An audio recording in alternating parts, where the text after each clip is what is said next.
When should you dig and when should you not dig when trying to find out your patient's real underlying desires? Now, this is a question that came up in a drop-in call recently for members of the patient-centered tribe.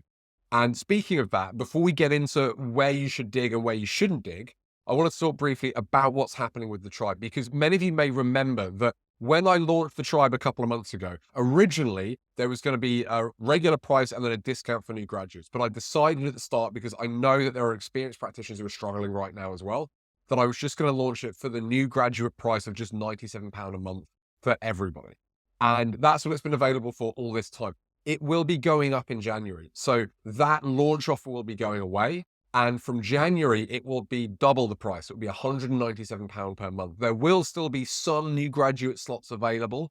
They'll be more limited, but the price will be going up. I wanted to mention that now. I haven't decided the exact date, but it will happen in January. And I want to let you know, because anyone who gets the price now at 97 can lock that in. So if you were thinking of joining in the new year, you want to do it sooner rather than later, because you can lock in that new graduate price and I'll honor that indefinitely. Doesn't matter how many years you've been in practice. So I wanted to give you a heads up on that so it wasn't a big surprise. Anyway, back to this question. So this member had joined a couple of months ago. They were going through the content. They were digging into all the materials and strategies around really building trust and rapport in the initial consultation and the history. And a key part of that, which if you watch my videos for a while, you'll know I'm big on, is finding out their underlying desire. What's missing from their life because of this pain? And they were wondering how far to dig, because one of the things we talk about in that module is digging deeper. So patient comes in, they think their goal is to get rid of pain. To find the actual goal, you've got to dig a little bit deeper. You've got to find out, well, why is this pain a problem to them? What can't they do because of the pain? So I want to get rid of the pain so that ... would be their real goal. For example, so that I can get back into the gym. Now, most people will stop there and go, great, okay, the goal is to get them back into the gym. Brilliant. And they'll go on with that. However, you really do miss a trick if you don't dig a little bit deeper with certain patients. So I want to find out, well, why do they want to go to the gym? Do they want to go to the gym because they want to get back into sport? Do they want to go to the gym because that's their me time? That's where they're not bothered by anybody. Do they want to go in because they want to lose weight? Are they worried about health issues in the future? You know, you can dig a little bit deeper. And even when you dig deeper, you can go further still. If somebody wants to lose weight, is that because they want to start dating again and they want to get, they want to feel more confident about themselves? Are they worried their spouse no longer finds them attractive? Are they worried about the health implications? Whatever it might be, you can dig deeper and find out, well, why is this important to them? What is the problem with not being able to do this thing? So we can go several layers at a time. However, this member had quite rightly spotted that you don't always want to dig. It's a little bit of an art. And they were wondering, sometimes I feel like I haven't dug enough. Sometimes I feel like if I dig any more, it's going to annoy the patient. How do I know? Now, to answer this question, the best approach I found is the social style model. And this isn't a video to pitch it. I know I've talked about that recently. It's one of the courses within the tribe. However, it's the best way I found to really identify patients who will respond to specific strategies. And just to give you a little hint now, because I can't teach you the whole course, but the biggest difference for this is in the driver versus the amiable style. They are opposing styles and they often clash because they have very different needs and preferences. Now, the driver style, this is a situation where I wouldn't dig.